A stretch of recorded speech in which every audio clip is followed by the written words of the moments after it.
जरा सोचिए कि एक देश अपने ही एक हिस्से तक पहुंचने के लिए एक बिल्कुल नया रास्ता बना रहा हो और ऐसा करने के लिए उसे पूरे के पूरे पड़ोसी देश को बाईपास करना पड़ जाए। सुनने में ये किसी फिल्म की कहानी लगती है ना? पर ये कोई कहानी नहीं बल्कि भारत की एक बहुत ही साहसिक नई रणनीति की हकीकत है।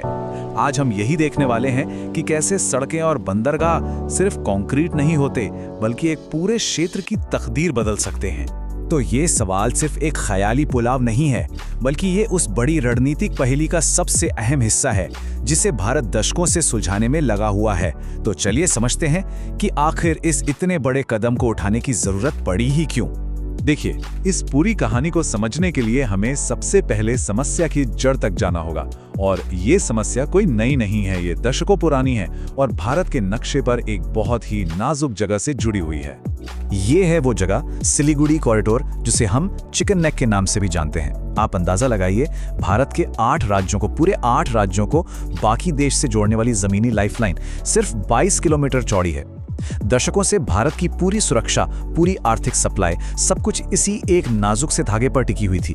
मतलब यहाँ एक छोटी सी भी गड़बड़ी का मतलब ये होता कि पूरा का पूरा क्षेत्र देश से कट सकता है। और इस भौगोलिक कमजोरी के ऊपर से एक और दबाव था जब बांग्लादेश ने यह कहा कि पूर्वोत्तर लैंडलॉक्ड है, यानी एक ऐसा इलाका जो चारों तरफ से जमीन से घिरा है और समुद्र तक पहुंचने के लिए दूसरों पर निर्भर है। तो ये सिर्फ एक बयान नहीं था, ये एक तरह से सीधी चेतावनी थी। इस एक बयान ने भारत को ये सोचने पर मजबूर कर दिया कि अब उसे हर हाल में एक परमानेंट हल खोजना ही होगा। तो इस बड़ी चुनौती से निपटने के लिए भारत ने एक दो तरफा रणनीति अपनाई। पहला कदम था अपने ही घर को अंदर से मजबूत करना, और ये है उस समाधान का पहला हिस्सा, शिलांग सिलचर हाईवे। देखिए, इसे सिर्फ एक सड़क मत समझिए, ये एक स्ट्रैटेजिक आर्टरी है, एक रणनीतिक धमनी जो पूर्वोत्तर के दिल से होकर गुजरती है। ये मेघालय की राजधानी को सीधे असम के एक बड़े सेंटर से जोड़ती है और इसका मकसद बिल्कुल साफ है, अंदर से मजबूती लाना। और यहाँ असली बदलाव देखने को मिलता है। जो सफर पहले 8.5 घंटे का हुआ करता था, अब वो सिमटकर सिर्फ 5 घंटे का रह गया है। ये सिर्फ समय की बचत नहीं है, ये व्यापार के लिए, सुरक्षा के लिए और वहाँ रहने वाले आम लोगों की जिंदगी के लिए एक पूरा गेम चेंजर है। चलिए अब बात करते हैं दूसरे और शायद इससे भी ज्यादा महत्वाकांक्षी समाधान की। ये एक ऐसा प्रोजेक्ट है जो सिर्फ देश के अंदर नहीं बल्कि सरहदों के पार जाकर एक बिल्कुल नया रास्ता खोलता है। एक ऐसा रास्ता जो पुराने रास्तों को पूरी तरह से दरकिनार कर देता है।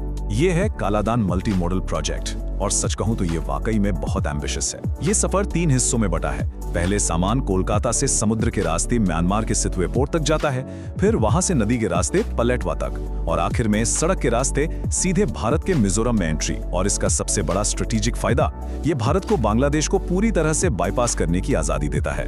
तो अब जाकर पूरी तस्वीर साफ होती है। एक तरफ शिलांग सिलचर हाईवे है जो अंदर से मजबूती दे रहा है, चिकन नेक पर निर्भरता कम कर रहा है, और दूसरी तरफ कालादान प्रोजेक्ट है जो बाहर से एक नया दरवाजा खोल रहा है जो सीधे समुद्र तक जाता है।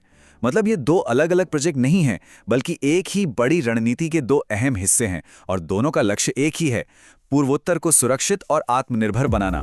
तो अब तक हमने ये देखा कि क्या बनाया जा रहा है, लेकिन असली कहानी तो इसके असर की है, इसके प्रभाव की है।